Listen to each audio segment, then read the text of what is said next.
Halo semuanya, balik lagi di channel Melon Branding. Jadi hari ini aku mau ngebahas tentang pentingnya desain dalam branding atau bahkan marketing. Jadi sebenarnya tuh desain ini tuh bisa dianggap sebagai first impression ketika mungkin customer kalian ngelihat brand kalian gitu. Karena biasanya desain ini yang terpampang paling awal karena ini kan visualnya nih. Nah, biasanya tuh audiens ini tuh emang ngeliatnya tuh pasti dari visualnya dulu kan, baru mungkin dia ngebaca isi dari segala macamnya gitu. Itu dia, gimana caranya kita bikin visual yang menarik biar orang-orang ini tuh kayak tertarik buat baca dan ngelihat lebih lanjutnya gitu. Nah, visual ini juga termasuk dari logonya dan desainnya itu ya yang tadi aku bilang. Kalau misalnya dari logonya, kenapa ini bisa mempengaruhi? Misalkan kalian ini punya brand baju wanita. Biasanya tuh baju-baju wanita yang kayak Korean dress atau mungkin blues gitu. Nah, tapi logo kalian ini tuh nggak merepresentasikan itu, yang harusnya tuh minimalis, simple, elegan gitu kan. Tapi logo kalian tuh tegas, bold, terus warnanya juga warna-warna laki gitu, kayak gentle banget gitu. Kesannya tuh kayak manly banget gitu, nggak dapet kesan softnya gitu. Jadi tuh audiens kalian tuh bingung harus mengklasifikasikan brand kalian nih sebagai apa, kemana, arahnya apa gitu. Jadi tuh yang kayak gini-gini tuh kadang lebih sulit buat diingat sama audiens-audiens yang di luar sana gitu. Yang dimana sebenarnya lumayan disayangkan ya, apalagi kalau misalkan logo kalian bagus, visual kalian emang udah bagus, jadi kayak bikin orang tertarik dan kerasa kayak, oh oke, ini kayak oke nih gitu. Dan dia cari tahu ya itu kan jadi bagus juga kan buat brand kalian gitu. Yang dimana sebenarnya kalau misalkan logo kalian emang udah bagus, kalau misalkan visual kalian dari luarnya udah bagus, ya pasti audiens-audiens itu bakalan tertarik sama brand kalian. Mereka bakal ngelirik brand kalian sampai ngulik-ngulik, sampai nyari tahu. Ya cuman kalau misalkan dari logonya aja nggak relevan gitu, terus mungkin dari desainnya juga kayak tabrak-tabrak sana sini, orang pusing bacanya. Ya kayaknya mereka bakal bingung dan kayak bakal males sih ngeliat brand kalian. Nah, misalkan kalian udah ngerasa kayak logo aku kayaknya emang udah fine-fine aja kok, udah bagus-bagus aja kok, not bad gitu kalau dilihat gitu. Nah, aku ada contoh dari Amazon. Jadi kalian bisa lihat di sini. Jadi ada logo lamanya dia. Sebenarnya kalau kita lihat dari logo lamanya itu tuh not bad gitu, kayak udah bagus kok, it's okay aja, fine aja gitu. Tapi tuh Amazon ini terus coba buat kayak gimana caranya biar logo dia tuh bisa lebih fit in nih ke marketnya gitu. Sampai akhirnya yang sekarang logonya Amazon itu, kalau kalian bisa lihat dia tuh ada dari huruf Amazon di A-nya, terus ada panah ke Z-nya. Yang dimana seperti yang kita tahu Amazon itu kan kayak sebuah marketplace gitu ya, dia tuh menjual berbagai macam barang. Nah, dari logonya ini dia tuh kayak ngomong dia tuh ngejual semua barang dari A sampai Z gitu. Jadi yang kayak ya mungkin kalian ngerasa logo kalian sebenarnya udah oke kok, udah bagus kok, udah fine aja kok, tapi sebenarnya ya masih bisa nih gitu. Yang brand sebesar Amazon aja dia masih kayak dapat akhirnya nih yang kayak bener suatu logo yang fit buat marketnya itu. Terus nextnya, kalau misalkan logonya udah bagus, desainnya udah bagus, visualnya udah oke nih, udah dong kelar dong brandingannya. Nggak gitu. Misalkan oke logo kalian udah bagus, desain kalian udah bagus, tapi kalian tetap harus make sure banyak hal gitu. Yang pertama, mungkin aku bakal mulai dari kalian jangan sampai miss sama konsep desainnya. Jadi kalian tetap harus jangan kayak asal nih desainnya udah bagus nih, udah oke, dilihat tuh udah enak, estetik gitu, post gitu.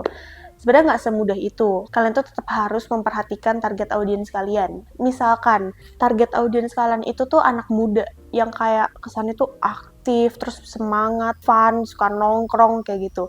Tapi brand kalian itu tuh desain-desainnya tuh tipikal-tipikal yang kayak corporate, kaku, terus kayak monoton gitu. Nah, apakah tipikal desain yang kayak gini bakal fit ke market kalian, ke audiens kalian yang anak muda itu? Enggak kan, dan yang dimana sebenarnya mereka bakal bosen dan bakal nge-skip karena kayak boring banget gitu. Nah, yang kayak gitu-gitu tuh juga penting buat diperhatiin. Jadi konsep desain kalian tetap harus sesuai sama target market kalian gitu. Kalau misalkan emang target market kaliannya itu kayak anak-anak muda aktif, terus yang kayak suka nongkrong, ya sesuaiin, mungkin desainnya bisa yang kayak fun, terus kayak lebih dinamis, atau mungkin lebih rame dikit gitu, yang kayak gitu-gitu sih. Terus nextnya, kalau misalkan kalian udah nentuin nih konsepnya udah oke, udah pas nih. Nah, gimana caranya kalian untuk stay konsisten sama konsep kalian itu? Kalau misalkan di brand itu biasanya dibutuhkan brand identity. Brand identity ini basicnya itu buat kayak semacam aturan mainnya, gimana cara implementasi brandnya ke platform-platformnya gitu. Misalkan kalian punya brand fashion tadi, yang fashion wanita, dengan logonya minimalis, simple, elegan, dengan warna ya let's say mungkin coklat terang lah gitu ya, kayak nude gitu, earth tone gitu. Nah terus tiba-tiba di sosial media kalian nih, kok tiba-tiba warnanya ada yang kayak pink ngejreng, pink neon gitu.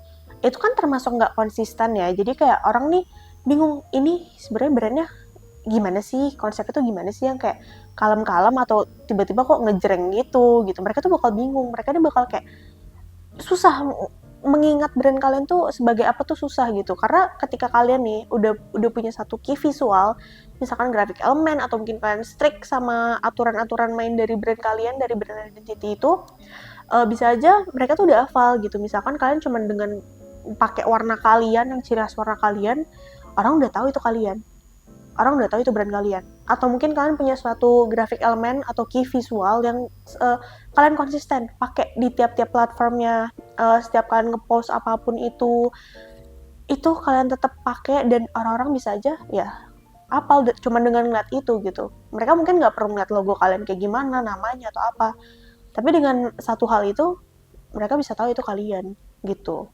Jadi dengan stay konsisten kayak gitu tuh sangat amat membantu brand kalian buat lebih gampang diinget sih sama audiens kalian. Kayak misalkan mungkin kalian suka ngeliat posternya Gojek. Gojek itu kan dia tuh ada kayak ilustrasinya ya. Ilustrasinya tuh ciri khas banget, ciri khas Gojek. Kalau misalkan kalian perhatiin, mungkin beberapa kali kalian tuh udah nggak perlu ngeliat kayak ada logo Gojek atau apa, kalian udah bisa ngeh, oh ini Gojek nih, ini ilustrasinya tuh ciri khas Gojek banget nih gitu. Nah itu yang aku maksud dari ciri khas yang bakal ngebantu audiens kalian buat nginget kalian tuh apa, kalian tuh siapa gitu. Terus ya selain itu ya kalian juga harus tetap stay unik sih. Jadi kayak dibantu dengan visual, dengan desain, ya itu tuh bisa menjadikan kalian pembeda dari brand-brand yang lainnya gitu. Misalkan brand baju sekarang tuh kayaknya emang udah ada banyak banget nggak sih di pasar, kayak orang pun kayak milihnya tuh bingung karena biar semuanya tuh mirip-mirip gitu. Nah, gimana caranya kalian biar terlihat beda dari yang lain gitu. Nah, itu juga bisa dibantu dari visual. Jadi ketika orang lihat pertama kali, dia tuh kayak, ya dia sadar nih brand kalian tuh beda, dan dia nggak yang kayak bingung harus milih yang mana. Ya udah dia pilih yang lebih stand out aja, pilih yang lebih kelihatan oke aja, lebih bagus aja gitu.